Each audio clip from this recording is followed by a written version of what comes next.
Video স্ক্রিনে যে practice সেটটি আপনারা দেখছেন এটি কিন্তু কর্মসংস্থান থেকে নেওয়া খাদ্য দপ্তরের সাব ইন্সপেক্টর পদের পরীক্ষার প্র্যাকটিস সেট। তো এই প্র্যাকটিস সেটটি কিন্তু খুবই গুরুত্বপূর্ণ, যারা আগামী 17 এবং 18 মার্চ খাদ্য দপ্তরের সাব ইন্সপেক্টর পদের যে পরীক্ষাটি হবে তার জন্য খুবই গুরুত্বপূর্ণ।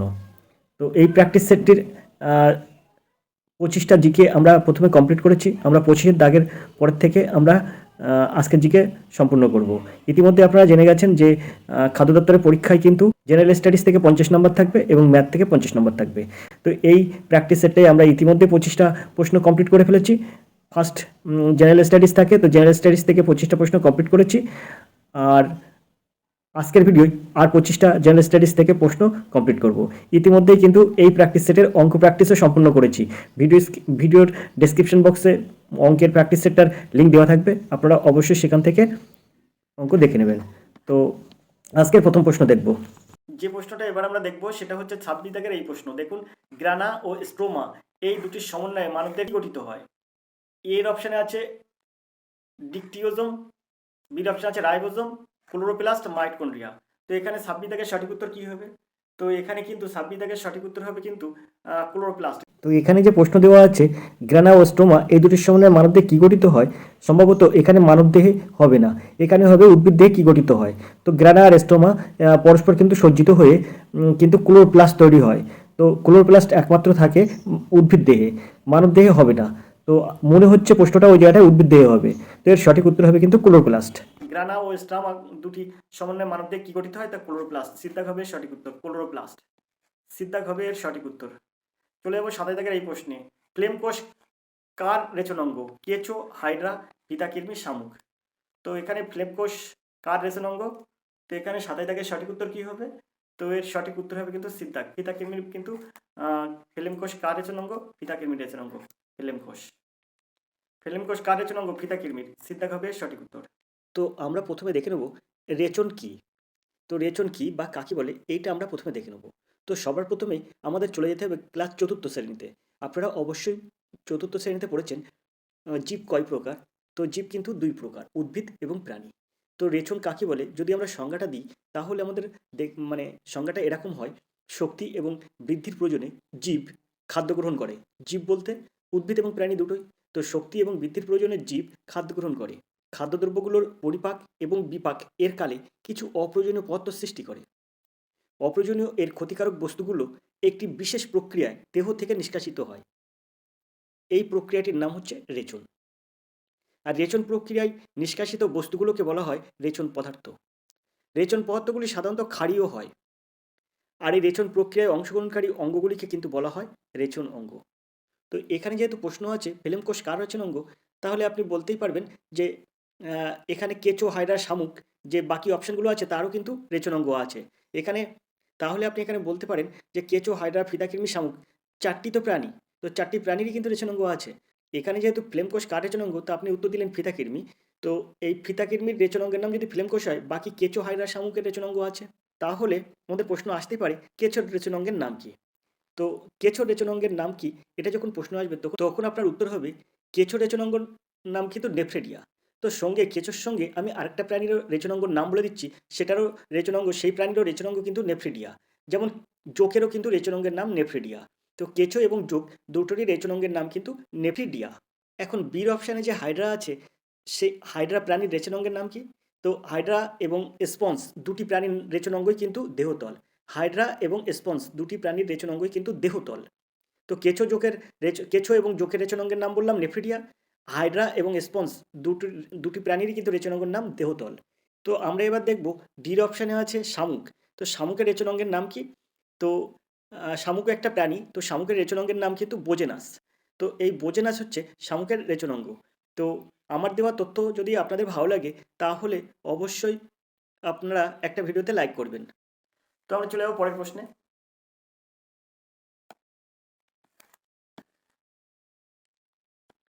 28 দাগের প্রশ্ন আছে, দেখুন। অ্যাপেসিয়া হলো একটি অসুস্থতা যা ক্ষতি করে শ্রবণের, কথনের, স্মৃতির, দৃষ্টির। তো এখানে 28 দাগের সঠিক উত্তর কী হবে? তো এটা কিন্তু অ্যাপেসিয়া, এটার কিন্তু একটা রোগ। এই রোগটা অসুস্থতা বা এই রোগ ক্ষতি করে কার? কথনের কিন্তু ক্ষতি করে, কথন অর্থাৎ বিদ্যাগের সঠিক উত্তর। তো সাথে সাথে আমরা যদি দেখি এর অপশানে আছে যে শ্রবণ, তো এই শ্রবণ মানে কোন রোগ হলে এই শ্রবণের ক্ষতি হয়। তো এটার সঠিক উত্তর যদি আমরা দেখি তাহলে পাবো মেনরির রোগ হলে, মেনরির ময়িকার দন্তান্ন রয়সি র, মেনরির রোগ হলে কিন্তু এই শ্রবণের ক্ষতি হয়। সেটা আবার কি জিনিস, কিভাবে ক্ষতি করে? তো এখানে কিন্তু মেনিয়ারের অসুস্থতা এমন একটি ব্যাধি হতে পারে যা ভিতরের কান বা হাড়ের গোলকধাঁধাকে প্রভাবিত করে। গোলকধাঁধা শ্রবণ এবং ভারসাম্যের জন্য দায়ী। এই অবস্থার কারণে মাথা ঘোরা বা মাথা ঘোরার মতো অনুভূতি হয়। এটি শ্রবণ সমস্যা এবং কানের মধ্যে একটি রিং শব্দ বাড়ে। পাশাপাশি সির অপশানে যে স্মৃতি আছে, এই স্মৃতি ক্ষতি হতে পারে কোন রোগে? তো এর রোগগুলি হচ্ছে আম এই স্মৃতির রোগের সম্বন্ধে কিছু আলোচনা আপনারা একটু মনে রাখবেন। বার্ধক্য ব্যতীত আরও অনেক কিছু স্মৃতির সমস্যার সৃষ্টি হতে পারে। এর মধ্যে রয়েছে বিষণ্ণতা এবং ডিমেনশিয়া। স্মৃতি এবং চিন্তাভাবনার গুরুতর সমস্যা যেমন আলঝেইমার। আলঝেইমার রোগটা হলে কিন্তু স্মৃতি এবং চিন্তাভাবনার গুরুতর সমস্যা হয়। ওষুধের পার্শ্ব প্রতিক্রিয়াও কিন্তু স্মৃতি ভ্রষ্ট হয়। স্ট্রোক, মাথায় আঘাত এবং মদ্যপানেও কিন্তু আপনার স্মৃতি ক্ষতি হতে পারে। এছাড়াও ডির অপশানে যে আছে দৃষ্টিশক্তি, এই দৃষ্টির ক্ষতি হতে পারে কী কী রোগ হলে?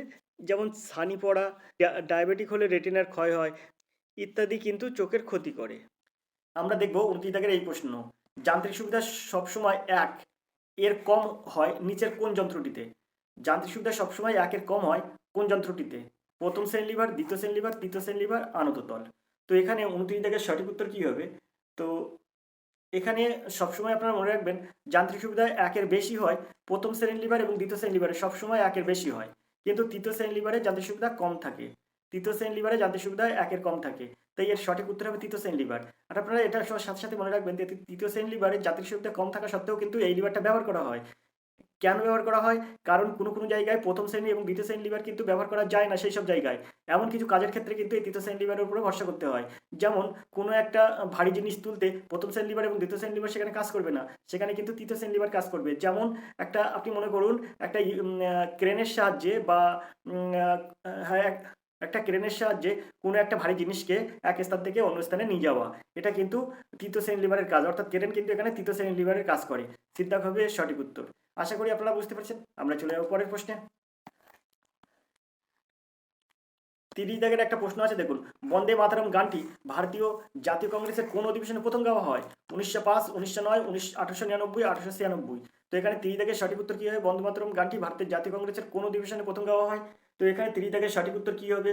তো 30 দাগের সঠিক উত্তর হবে কিন্তু ডি অপশান, অর্থাৎ 1896। 1896 সালে কিন্তু এই বন্দে মাতরম গানটি ভারতের জাতীয় কংগ্রেসের অধিবেশনে প্রথম গাওয়া হয় 1896 সালে।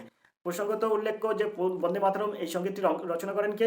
এ কিন্তু বঙ্কিমচন্দ্র চট্টোপাধ্যায় কিন্তু এই বন্দে মাতরম সঙ্গীতটি রচনা করেন। তো এই সম্বন্ধে কিছু তথ্য আপনাদের সামনে তুলে ধরি। 1896 সালে কলকাতায় ভারতীয় জাতীয় কংগ্রেসের অধিবেশনে প্রথমবারের মতো বন্দে মাতরম গানটি গাওয়া হয়েছিল। কলকাতা অধিবেশনের সভাপতি ছিলেন কিন্তু রহমতুল্লাহ এম সায়ানি। অবশ্যই আপনারা কলকাতা অধিবেশনের যে সভাপতি করেছিলেন তার নাম জানলেন। তো এখানে এই বন্দে মাতরম গানটি কে গেয়েছিল? তো এখানে কিন্তু বন্দে মাতরম গানটি গেয়েছিল রবীন্দ্রনাথ ঠাকুর। আর এই গানটি লিখেছিলেন কে? গানটি কিন্তু লিখেছেন বঙ্কিমচন্দ্র চট্টোপাধ্যায় 1874 সালে। গানটি 1882 সালে বাংলা উপন্যাস আনন্দমঠে প্রকাশিত হয়েছিল। ভারতীয় জাতীয় কংগ্রেস ভারতীয় জাতীয় কংগ্রেস 1985 সালের 24শে ডিসেম্বর প্রতিষ্ঠিত হয়েছিল। ভারতীয় জাতীয় কংগ্রেসের জনক ছিলেন কিন্তু অ্যালান অক্টোভিয়ান হিউম। জাতীয় কংগ্রেসের জনক ছিলেন কিন্তু অ্যালান অক্টাভিয়ান হিউম। তো যে প্রশ্নটা এবার আমরা দেখবো সেটা হচ্ছে 32 দাগের এই প্রশ্ন। বায়ুমণ্ডলের কোন স্তরে জলচক্রের উৎপত্তি হয়? ট্রোপোপোজ, স্ট্রাটোস্ফিয়ার, ট্রোপোপোজ আর ট্রোপোস্ফিয়ার। তো বায়ুমণ্ডলের কোন স্তরে জলচক্রের উৎপত্তি হয়? তো এখানে 32 দাগের সঠিক উত্তর কী হবে? তো এখানে জলচক্রের উৎপত্তি হয় কিন্তু ট্রোপোস্ফিয়ারে। দিদ্দাগ এর সঠিক উত্তর ট্রোপোস্ফিয়ার। তো ট্রোপোস্ফিয়ার সম্বন্ধে কিছু তথ্য আপনাদের সামনে তুলে ধরলাম। ট্রোপোস্ফিয়ার বায়ুমণ্ডলের সবথেকে নিচের স্তর, তাই এর উচ্চতা বা বিস্তৃতি সবথেকে কম, গড়ে 6 থেকে 18 কিমি। ট্রোপোস্ফিয়ার বায়ুমণ্ডলের প্রায় 75% ভর বহন করে। যেহেতু এই স্তরটি সবথেকে নিচের স্তর, তাই এই স্তরে oxygen, carbon die oxide, nitrogen এবং জলীয় বাষ্প ইত্যাদি অবস্থান করে। এটি সবথেকে নিচের স্তর, তাই ধূলিকণা, জলীয় বাষ্প ইত্যাদি থেকে ঝড়, বৃষ্টি, বজ্রপাতের মতো প্রাকৃতিক ঘটনাগুলি লক্ষ্য করা যায় এই ট্রোপোস্ফিয়ারে। ট্রোপোস্ফিয়ারে যেহেতু বায়ুতে ধূলিকণা এবং জলীয় বাষ্প থাকে, তাই কিন্তু আকাশ নীল দেখায়। তো যদি আমরা প্রশ্ন এরকমভাবে দেখতে পাই যে ট্রপোস্ফিয়ারের অপর নাম কি, অথবা ট্রপোস্ফিয়ার কী নামে পরিচিত, অন্য কী নামে পরিচিত, তাহলে আমরা বলতে পারি ট্রপোস্ফিয়ার কিন্তু ক্ষুব্ধমণ্ডল নামেও পরিচিত। তা কেন ট্রপোস্ফিয়ারকে ক্ষুব্ধমণ্ডল বলা হয়? তো এখানে কিন্তু একটা প্রশ্ন আসে, ট্রপোস্ফিয়ারকে কেন ক্ষুব্ধমণ্ডল বলা হয়? তো ট্রপোস্ফিয়ার বায়ুমণ্ডলের সবথেকে নিচের স্তর বা ভূপৃষ্ঠ থেকে সবথেকে নিম্ন স্তর। তাই এই স্তরের বায়ু যদি সর্বদা গতিশীল, এই স্তরে বায়ু সর্বদা গতিশীল এবং প্রতিনিয়ত জলবায়ুর পরিবর্তন লক্ষ্য করা যায়। এখানে বায়ুতে ধূলিকণা, জলীয় বাষ্প, মেঘ ইত্যাদি থেকে ঝড়, বৃষ্টি, বজ্রপাত ইত্যাদি ঘটনাগুলি ঘটতে দেখা যায়। তাই একে কিন্তু বলা হয় ক্ষুব্ধমণ্ডল। এখন প্রশ্ন আসতে পারে পৃথিবীর সবচেয়ে উপরের স্তরের নাম কি? তখন আমরা বলবো এক্সমণ্ডল পৃথিবীর বায়ুমণ্ডলের সবচেয়ে দূরবর্তী স্তর। তো আমরা এবার দেখবো 33 দাগের এই প্রশ্ন। কোন ধারায় ভারতের সংবিধান সংশোধন পদ্ধতি রয়েছে? 361, 368, 370, 378। তো এখানে 33 দাগের সঠিক উত্তর কি হবে? তো এটা কিন্তু 368 নম্বর ধারায় যে কিন্তু ভারতের সংবিধান সংশোধন পদ্ধতি রয়েছে 368 নম্বর ধারায় 368, অর্থাৎ বিদ্যাঘবের সঠিক উত্তর 368। ধারা 368 সাংবিধানিক সংশোধনের সাথে সম্পর্কিত। ভারতীয় সংবিধানে 3 ধরনের সংশোধনী প্রক্রিয়া ব্যবস্থা রয়েছে। সাধারণ সংখ্যাগরিষ্ঠতা দ্বারা সংশোধনী, 2 নম্বর আছে বিশেষ সংখ্যাগরিষ্ঠতা দ্বারা সংশোধনী, আর 3 নম্বর আছে বিশেষ সংখ্যাগরিষ্ঠতা এবং রাজ্যের অনুসমর্থন দ্বারা সংশোধনী। তো আমাদের প্রশ্ন আসতে পারে সংবিধান সংশোধনের ক্ষমতা কার আছে? তো এরকম প্রশ্ন থাকলে আমরা বলতে পারি সংবিধান পরিবর্তন করার ক্ষমতা একা সংসদের রয়েছে। এটি 368 অনুচ্ছেদের অধীনে বলা হয়েছে। সাংবিধানিক বিধান সংশোধনের জন্য সংসদে বিশেষ সংখ্যাগরিষ্ঠ ভোটের প্রয়োজন হয়। তো এর সাথে সাথে প্রশ্ন আসতে পারে যে ভারতীয় সংবিধানের জনক কাকে বলা হয়? তো ডক্টর ভীমরাও আম্বেদকরকে কিন্তু ভারতীয় সংবিধানের জনক বলা হয়। 29শে আগস্ট 1947 সালে গণপরিষদের একটি খসড়া কমিটি গঠন করে। এই খসড়া কমিটির নেতৃত্ব ছিলেন কিন্তু আম্বেদকর। তো এখন প্রশ্ন আসতে পারে কোন দিনটাকে আমরা সংবিধান দিবস বলবো, অথবা আপনার প্রশ্ন আসতে পারে যে কোন দিনটাতে সংবিধান গ্রহণ করা হয়। তো আমরা যদি সংবিধান দিবস পালন করতে চাই তাহলে আমরা কিন্তু 26শে নভেম্বর সেই দিনটিকে চিহ্নিত করে, যখন ভারত 1949 সালে সংবিধান গ্রহণ করে। 26শে জানুয়ারি 1950-এ সংবিধান কার্যকারী হয়। গৃহীত হয় কিন্তু 26শে নভেম্বর দিনটি গৃহীত হয়। সেই দিনটা কিন্তু আমরা সংবিধান দিবস পালন করি। সেটা ছিল 1949 সালে। আর 26শে জানুয়ারি 1950 এর সংবিধান কার্যকরী হয়। বি.আর. আম্বেদকর, যিনি দরিদ্রের জন্য নেতৃত্ব দেওয়ার জন্য পরিচিত ছিলেন, সেই কমিটির প্রধান ছিলেন, যেটি ভারতীয় সংবিধানের খসড়া চূড়ান্ত করেছিল। তাহলে আমরা এখান থেকে প্রশ্ন কী পাই? 26শে নভেম্বর সেই দিনটা কিন্তু সংবিধান দিবস। সেটা ছিল 1949 সালে গ্রহণ করা, মানে সংবিধান গ্রহণ করে। আর 26শে জানুয়ারি 1950 সংবিধান কার্যকারী হয়। তো গ্রহণ করা আর কার্য করার তারিখটা কিন্তু আলাদা আলাদা, ভালো করে মনে রাখবেন এটা। এটার থেকে কিন্তু প্রশ্ন আসে, সবসময় প্রশ্ন আসে যে সংবিধান কবে গৃহীত হয়েছিল এবং সংবিধান কবে কার্যকারী হয়েছিল। তো সালটা কিন্তু 1949 সালে গৃহীত হয়, আর 50 সালে কিন্তু কার্যকরী হয়। ভালো করে এই দুটো তারিখ মনে রাখবেন, একটা হচ্ছে 26শে নভেম্বর 1949, আর একটা হচ্ছে 26শে জানুয়ারি 1950। তো আমরা দেখবো 34 দাগের এই প্রশ্ন, ভারতে সবচেয়ে বেশিবার কোন উৎস থেকে কর সংগ্রহ করা হয়? তো এখানে আছে দেখুন, প্রত্যক্ষ কর, পরোক্ষ কর, মূল্যানুসারে, আর মূল্যানুসারে কর, আর ডির অপশন আছে, এদের কোনোটি সঠিক নয়। তো এই প্রশ্নের সঠিক উত্তর আমরা জানবো, তার আগে আমরা দেখে নেব এর অপশানে যে প্রত্যক্ষ কর আছে আর বির অপশানে যে পরোক্ষ কর আছে এই দুটি সম্বন্ধে। তো আমরা প্রথমেই দেখে নেব এর অপশানে এই যে প্রত্যক্ষ কর আছে, এই প্রত্যক্ষ করটা কী জিনিস এবং উদাহরণস্বরূপ কী বলা যায়। তো আমরা প্রত্যক্ষ করের সংজ্ঞা এরকমভাবে বলতে পারি, যখন কোনো ব্যক্তি বোঝা বহন করার পাশাপাশি সরকারকে অর্থ প্রদান করে, সেই রকম করকে কিন্তু বলা হয় প্রত্যক্ষ কর। যেমন পৌর কর, তারপরে আয়কর, সুদের কর, ব্যয় কর, তারপর সম্পদ কর। এইরকম কর হলে কিন্তু আপনাকে মানে আপনার তখন হবে প্রত্যক্ষ কর। আর যে বির অপশানে যে পরোক্ষ কর আছে, এই পরোক্ষ করের মানে হচ্ছে যখন কোনো বিক্রেতা প্রথমে ক্রেতার কাছ থেকে কর সংগ্রহ করে এবং তারপরে সরকারকে একই অর্থ প্রদান করে, সেটাকে বলা হয় পরোক্ষ কর।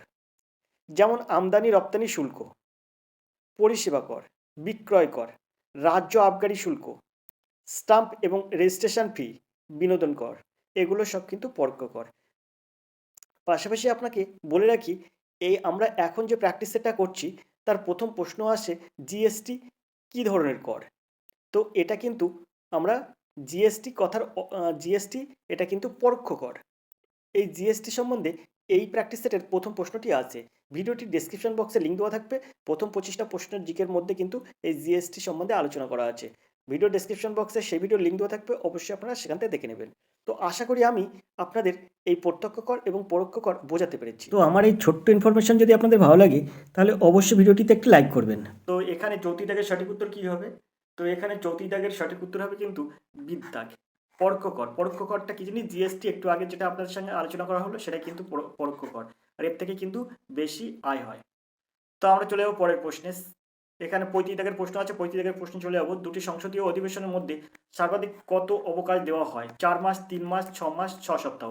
তো এখানে 35 দাগের সঠিক উত্তর কি হবে? তো এখানে কিন্তু হবে 6 মাস। সিদ্ধাগ হবে সঠিক উত্তর। এটা আপনারা জানেন, দুটি সংসদীয় অধিবেশনের মধ্যে সর্বাধিক কত অবকাশ দেওয়া হয়?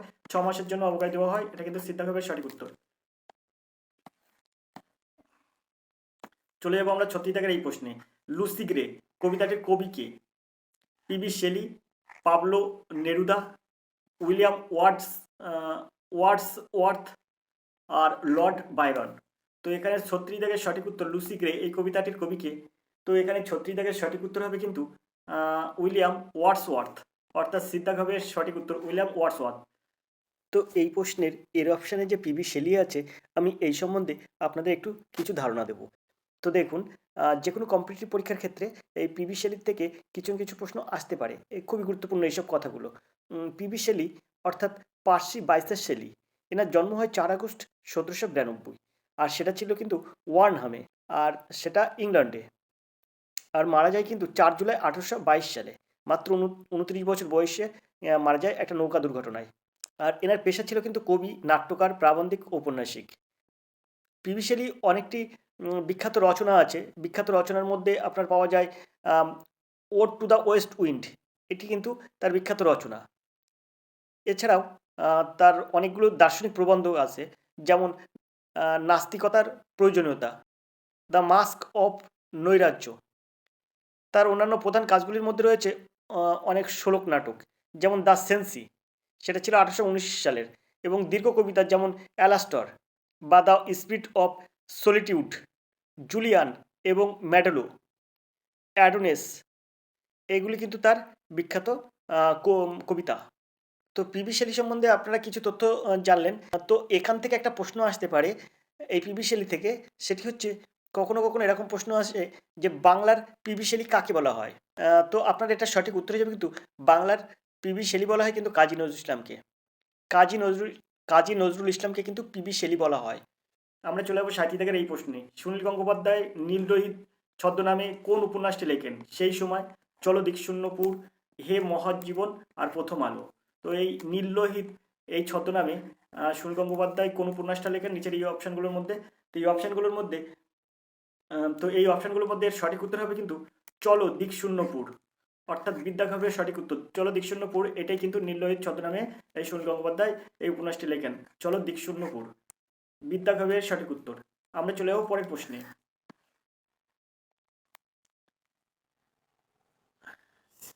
38 দাগের প্রশ্ন আছে, দেখুন। নরেন্দ্র মোদীকে সম্প্রতি কোন দেশ থেকে grand collar of the state উপাধি ভূষিত করা হয়েছে? Palestine, Germany, Oman, Jordan. তো এখানে 38 দাগের সঠিক উত্তর কী হবে? তো এখানে 38 দাগের সঠিক উত্তর হবে কিন্তু নরেন্দ্র মোদীকে সম্প্রতি কোন দেশ grand collar of the state উপাধি ভূষিত করেছে? তো এর সঠিক উত্তর হবে কিন্তু প্যালেস্তাইন। এর দাগ হবে সঠিক উত্তর। প্যালেস্টাইন সরকারিভাবে ফিলিস্তিনের রাষ্ট্র নামে পরিচিত। স্বাধীনতা হয় 15 নভেম্বর 1988 সালে। আর আমরা যদি এই প্যালেস্টাইন সম্পর্কে আরও কিছু জানি, তাহলে দেখতে পাবো এটি কিন্তু 139টি জাতিসংঘের সদস্য রাষ্ট্র দ্বারা স্বীকৃত। আর এর ঘোষিত রাজধানীর নাম হচ্ছে জেরুজালেম। সবচেয়ে বৃহত্তম শহর হচ্ছে রাফাহ। পাশাপাশি বীর অপশানে যে জার্মানি আছে, এই জার্মানির রাজধানীর নাম কি? তো যদি আমরা দেখি জার্মানির রাজধানীর নাম কি, তাহলে আমরা বলতে পারি জার্মানির রাজধানী বার্লিন। এটি কিন্তু জার্মান দেশের বৃহত্তম শহর। তবে প্রাক্তন পশ্চিম জার্মানির রাজধানী বনশহর এখনও বেশ কিছু সরকারি অফিস রয়েছে। পাশাপাশি আরও যদি আমরা দেখি, তো জার্মানির মানে মুদ্রার নাম কি? তো আমরা বলতে পারি জার্মানির মুদ্রার নাম ইউরো। পাশাপাশি সির অপশানে যে ওমান আছে, তো এখানে আমরা ওমানের যদি রাজধানী দেখি, তাহলে আমরা বলবো যে ওমানের রাজধানীর নাম কিন্তু মাস্কাত, এবং এই ওমানের রাজধানী মাস্কাট কিন্তু বৃহত্তম নগর এবং শহর। সাথে সাথে আমরা যদি দেখি ওমানের মুদ্রার নাম কি, তাহলে আমরা বলতে পারি ওমানের মুদ্রার নাম কিন্তু রিয়াল। দেখবো আমরা 39 জায়গায় এই প্রশ্নে। গ্লোবাল ট্যালেন্ট কম্পিটিটিভনেস ইন্ডেক্স 2018-তে ভারতের স্থান কততম? 76, 65, 81, 89। তো এখানে 2018 সালে এই গ্লোবাল ট্যালেন্ট কম্পিটিটিভনেস ইন্ডেক্স 2018-তে ভারতের স্থান কততম ছিল? তো এখানে 39 দাগের সঠিক উত্তর কী হবে? তো এখানে 39 দাগের সঠিক উত্তর হবে কিন্তু 81তম। 2018 সালে কিন্তু 81তম স্থান ছিল। সিদ্ধাগের সঠিক উত্তর। তো আমরা চলে যাবো পরের প্রশ্নে। 40 দাগের প্রশ্ন আছে দেখুন, ন্যাশনাল ওয়েটল্যান্ড ডে কবে উদযাপিত হয়? 4 ফেব্রুয়ারি, 2 ফেব্রুয়ারি, 23 ফেব্রুয়ারি, 22 ফেব্রুয়ারি। তো এখানে 40 দাগের সঠিক উত্তর কী হবে? তো এর সঠিক উত্তর হবে কিন্তু বিদ্যাগ, 2রা ফেব্রুয়ারি। তো আমরা চলে যাবো পরের প্রশ্নে। 41 দাগের প্রশ্ন আছে, নারী সুরক্ষার জন্য হিমাচল প্রদেশ সম্প্রতি কোন অ্যাপ চালু করলো? সুরক্ষা, সক্ষম, ঊর্জা, শক্তি। তো নারী সুরক্ষার জন্য হিমাচল প্রদেশ সম্প্রতি কোন অ্যাপ চালু করেছে? তো এখানে 41 দাগের সঠিক উত্তর কী হবে? তো এর সঠিক উত্তর হবে কিন্তু শক্তি অ্যাপ, শক্তি। দিদ্যাগ কিন্তু এর সঠিক উত্তর, শক্তি অ্যাপ। আমরা চলে যাবো 42 দাগের প্রশ্নে। 42 দাগের একটা প্রশ্ন আছে, 2018 সালে ক্যান্সার দিবসের থিম কি ছিল? Zero cancer, we can, I can, fight against cancer, our health, our light. তো এখানে 42 দাগের সঠিক উত্তর কী হবে? তো এর সঠিক উত্তর হবে কিন্তু উই ক্যান, আই ক্যান। 2018 সালে ক্যান্সার দিবসের থিম ছিল কিন্তু উই ক্যান, আই ক্যান। তো আমরা চলে যাবো পরের প্রশ্নে। 43-এর একটা প্রশ্ন আছে দেখুন, নিচের কোন জোটটি ভুল? সুনীল গঙ্গোপাধ্যায়, যারা বৃষ্টিতে ভিজেছিল। 2 অপশানে আছে শক্তি চট্টোপাধ্যায়, উড়ন্ত সিংহাসন। 3 অপশানে আছে জয় গোস্বামীর সাজবাতির রূপকথা। শঙ্খ ঘোষের আছে মূর্খ বড় সামাজিক নয়। তো এখানে এই 43 দাগের প্রশ্নের সঠিক উত্তর কী হবে? তো এর মধ্যে আপনি দেখুন, এখানে আছে শক্তি চট্টোপাধ্যায়, শক্তি চট্টোপাধ্যায়ের উড়ন্ত সিংহাসন। তো শক্তি চট্টোপাধ্যায়ের উড়ন্ত সিংহাসন, এটা ঠিক আছে। জয় গোস্বামীর আছে সাজবাতির রূপকথা, এটা ঠিক আছে। শঙ্খ ঘোষের হচ্ছে মূর্খ বড় সামাজিক নয়, 4 দাগ ঠিক আছে। 2, 3, 4 তিনটেই কিন্তু ঠিক আছে। ঠিক নেই কিন্তু এখানে সুনীল গঙ্গোপাধ্যায়, যারা বৃষ্টিতে ভিজেছিল। তো এখানে এই এর অপশানটার সঠিক উত্তর হবে সুনীল গঙ্গোপাধ্যায়, যারা বৃষ্টিতে ভিজেছিল। এটা ঠিক নেই, এটা কি হবে? যারা বৃষ্টিতে ভিজেছিল, এই গল্পটির লেখক হচ্ছে জয় গোস্বামী। যারা বৃষ্টিতে ভিজেছিল এই উপন্যাসের একদিকে আছে এক নারী, যে নিজের মা ও ছোট বোনকে নিয়ে কাকার বাড়ি নিরুপায় আশ্রয়ে থাকে। একদিন সে বাড়ির যোগাযোগে সম্পূর্ণ অচেনা এক পুরুষের সঙ্গে বিবাহিত হয়ে যায় তার। অন্যদিকে আছে এক তরুণ। এই নিয়েই কিন্তু এই উপন্যাসটা তৈরি, যারা বৃষ্টিতে ভিজেছিল, কিন্তু জয় গোস্বামীর লেখা। আর এখানে সুনীল গঙ্গোপাধ্যায়ের লেখা উপন্যাসগুলির মধ্যে কিছু উপন্যাস আমি আপনাদের বলছি। সুনীল গঙ্গোপাধ্যায়ের যেমন আছে অচেনা মানুষ, অন্দরমহল, অরণ্যের দিনরাত্রি, একটি নারীর পুনর্জন্ম, একা এবং কয়েকজন, এর বাড়ি ওর বাড়ি, জল জঙ্গলের কাব্য, তারপর কি হলো, নবজাতক, পায়ের তলার মাটি, পূর্ব পশ্চিম প্রকাশ্যে দিবালোক, প্রথম আলো প্রথম পর্ব এবং প্রথম আলোর দ্বিতীয় পর্ব, সব কিন্তু এই সুনীল গঙ্গোপাধ্যায়ের লেখা উপন্যাস। তো আমরা মোটামুটি এটা জানলাম। এবার আমরা চলে যাব পরের প্রশ্নে। পরের প্রশ্ন আছে দেখুন, 44 দাগের প্রশ্ন আছে, জর্জ ওরেল এর কোন উপন্যাসটি রূপকধর্মী মূল বিষয়বস্তু anti communism, coming up for air, animal farm, Burmese days, এক ক্লাজি মান্স ডটার। তো এখানে 44 দাগের সঠিক উত্তর কী হবে? তো এখানে 44 দাগের সঠিক উত্তর হবে কিন্তু বি অপশানের সঠিক উত্তর, অ্যানিম্যাল ফার্ম। বি অপশানের সঠিক উত্তর। তো আমরা এবার চলে যাবো পরের প্রশ্নে। 45-এর প্রশ্ন আছে দেখুন, it's alright ma, I am only bleeding, এটি কোন বিখ্যাত গায়কের? John Lennon, Jim Morrison, Bob Dylan, Bob Marley. তো এখানে এই যে 45 দাগ, এই 45 দাগের সঠিক উত্তর কী হবে? তো এখানে 45 দাগের সঠিক উত্তর হয়ে যাবে কিন্তু সিদ দাগ, অর্থাৎ বব ডিলান। সিদ দাগের সঠিক উত্তর। আশা করি আপনারা বুঝতে পারছেন। তো আমরা যদি এই বব ডিলান সম্পর্কে একটু জানি, তাহলে আমরা দেখতে পাবো যে এর জন্মগত নাম কিন্তু রবার্ট অ্যালেন জিমারম্যান। ইনি কিন্তু জন্মগ্রহণ করেছিলেন 1941 সালের 24শে মে। একজন সুবিখ্যাত গায়ক, গীতিকার, সুরকার, ডিস্ক জকি এবং একই সঙ্গে একজন কবি, লেখক ও চিত্রকার, যিনি 1960-এর দশক থেকে 5 দশকেরও অধিক সময় ধরে জনপ্রিয় ধারায় মার্কিন সঙ্গীতের অন্যতম প্রধান পুরুষ হিসেবে প্রতিষ্ঠিত। ডিলানের শ্রেষ্ঠ কাজের মধ্যে অনেকগুলি 1960 দশকে রচিত হয়েছে। এ সময় তিনি আমেরিকান অস্থিরতার প্রতীক বিবেচিত হতেন। তার কিছু গান যেমন blowin' in the wind and the times they are changing যুদ্ধবিরোধী জাতীয় সঙ্গীত হিসেবে জনপ্রিয়তা পেয়েছে এবং 1955 থেকে 1968 সালের আমেরিকান নাগরিক অধিকার আন্দোলনের প্রতীক হিসেবেও তিনি বিবেচিত হয়েছেন। তার সর্বশেষ অ্যালবাম হচ্ছে ক্রিসমাস দ্য হার্ট, যেটি 2009 সালে মুক্তি পেয়েছে।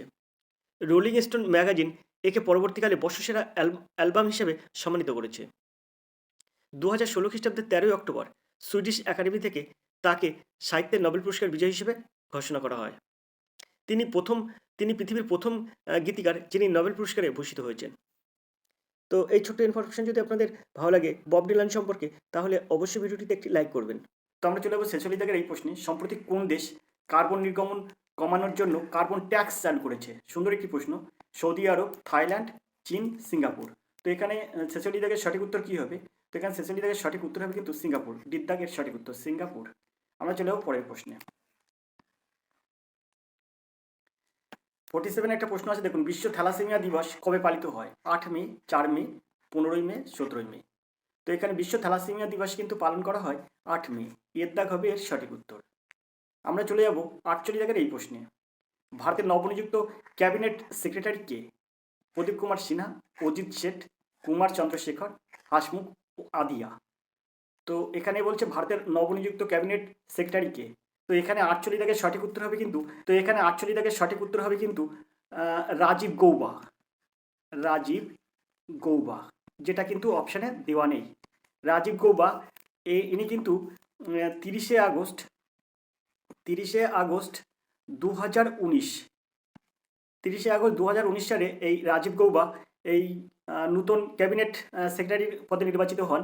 আর এটা কিন্তু সম্পূর্ণ এই ক্যাবিনেট পদে নির্বাচিত হন এই যে পুরনো মানে যে প্রাক্তন প্রদীপ কুমার সিনহার হাত দ্বারা কিন্তু ইনি নবনিযুক্ত হন। রাজীব গৌবা 30শে আগস্ট 2019 সালে। তো রাজীব গৌবার আগে কিন্তু ছিলেন প্রদীপ কুমার সিনহা। নবনিযুক্ত ক্যাবিনেট এখানে হয়েছে রাজীব গৌবার আগে কিন্তু ক্যাবিনেট সেক্রেটারি ছিলেন প্রদীপ কুমার সিনহা। তো এখানে রাজীব গৌবার নাম কিন্তু উল্লেখ নেই। তো বর্তমান 2023 সালে কিন্তু রাজীব গৌবাই কিন্তু এখনও ক্যাবিনেট সেক্রেটারি আছে। তো আমরা চলে যাবো 49 দাগের প্রশ্নে। 49 দাগের প্রশ্ন আছে, দেখুন, কোন রাজ্য সরকার গো টু ভিলেজ মিশন উপস্থাপন করেছে? তামিলনাড়ু, পাঞ্জাব, ঝাড়খণ্ড, কেরালা। তো এখানে 49 দাগের সঠিক উত্তর কী হবে? তো এর সঠিক উত্তর হবে গো টু ভিলেজ মিশন উপস্থাপন করেছে কিন্তু পাঞ্জাব। দাগ হবে সঠিক উত্তর। চলে যাবো আমরা 50 দাগের এই প্রশ্নে। ইন্টারন্যাশনাল কোর্ট অফ জাস্টিসের সদর দপ্তর কোথায় অবস্থিত? Geneva, the Hague, Rome, Vienna. তো এখানে 50 দাগের সঠিক উত্তর হবে কিন্তু দাগ, দ্য হেগ এর সঠিক উত্তর। ইন্টারন্যাশনাল কোর্ট অফ জাস্টিস এর সদর দপ্তর দ্য হেগ। দাগ হবে সঠিক উত্তর। তো আপনারা ইতিমধ্যে অবশ্যই ফুটেসের সিলেবাস সম্পর্কে জেনে গেছেন। 50টি জিকে এবং 50টি অঙ্ক থাকে। তো প্রথম জেনারেল স্টাডিজ থেকে 50টি জিকে আমরা সম্পূর্ণ করলাম। এবার যে অঙ্ক আপনি 51 থেকে দেখছেন, এটার অঙ্ক ভিডিও কিন্তু আমার আগের ভিডিও দেওয়া আছে, ডেসক্রিপশন বক্সে লিঙ্ক দেওয়া থাকবে, সেখান থেকে আপনারা দেখে নেবেন।